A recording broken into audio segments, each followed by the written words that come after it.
एक लड़का अपने जीवन से बहुत निराश था।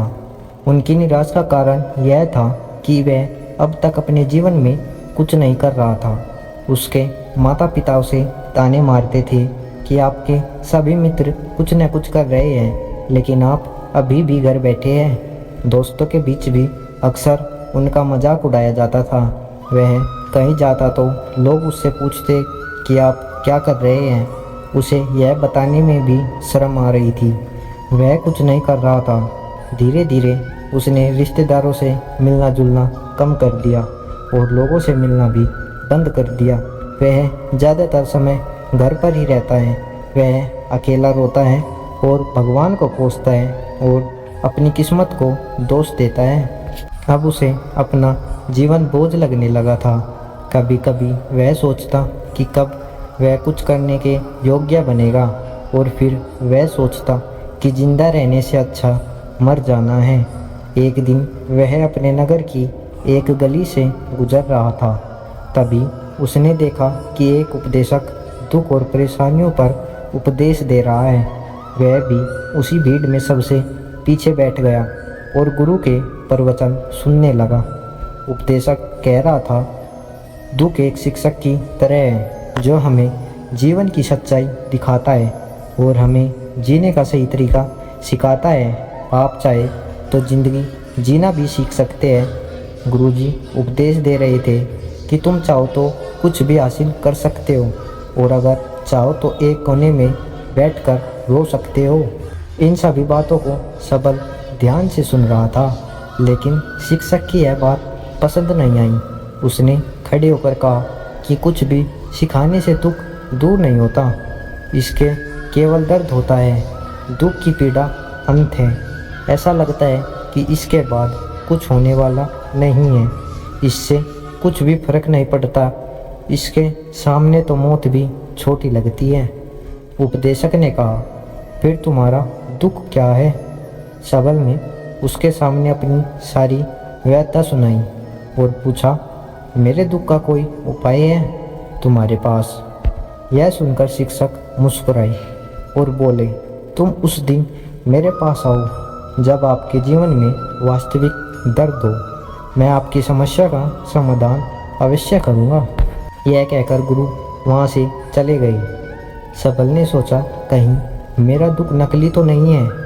क्या मैं जिस दर्द से गुजर रहा हूँ वह नकली है? मेरा दुख कोई नहीं समझ सकता। जब माँ बाप नहीं समझते तो गुरु क्या समझेगा? उनके दुखों से व्यतीत होकर सबल ने एक फैसला लिया कि अब वह कुछ करेगा। सबल ने एक छोटा व्यवसाय शुरू किया, पर उसे सफलता नहीं मिल रही थी। लेकिन उसके घर वाले पूछते हैं कि क्या वह कुछ कोशिश कर रहा है? वह अपने काम में लग रहा था और धीरे धीरे उसे सफलता मिलने लगी। फिर उसने गति पकड़ी और केवल 3 साल के अंदर ही वह एक बड़ा बिजनेसमैन बन गया। अब सबल के आसपास ऐसे कई लोग थे जो उसकी परवाह करते थे, जो उससे प्यार करते थे। अब उनके परिवार के सदस्य भी उसकी तारीफ करते नहीं थक रहे थे। दिन ब दिन उसके मित्रों की संख्या बढ़ती जा रही थी। अब वह अपनी ज़िंदगी से बहुत खुश था। उनके कुछ दोस्तों ने उन्हें सलाह दी कि जब आप एक बड़ा बिजनेसमैन बनकर बहुत खुश हैं, तो सोचिए आपको कितनी खुशी होगी अगर आप इस शहर और इस राज्य के सबसे बड़े बिजनेसमैन बन जाते हो। कितने लोग आपसे जुड़ना चाहेंगे, आपकी कितनी बड़ी ख्याति होगी, और स्वयं राजा भी आपसे दोस्ती करना चाहेंगे और ज़रूरत पड़ने पर ही आपसे पैसा उधार लेंगे। दोस्तों की यह बात सबल के मन में घर कर गई।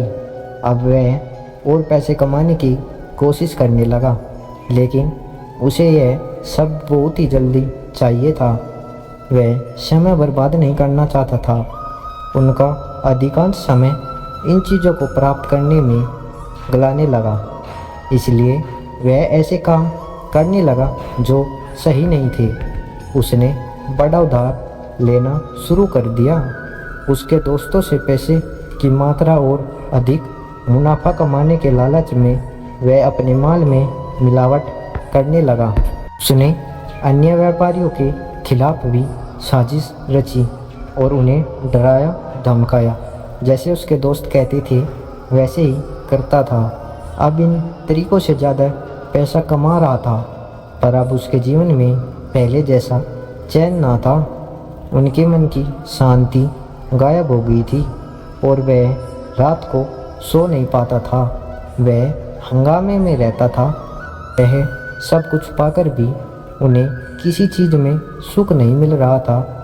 एक दिन सबल अपनी गाड़ी में कहीं जा रहा था, तभी रास्ते में उन्हें उपदेशक का आश्रम दिखाई दिया। वह रुका और गुरु के पास जाकर बोला, संत, आपने मुझे मेरे पास आने के लिए कहा था। जब मेरा जीवन में सच्चा दुख आता है, अब मैं बहुत दुखी हूँ कि मेरी नींद हराम हो गई है। मुझे कहीं भी शांति नहीं मिल रही है।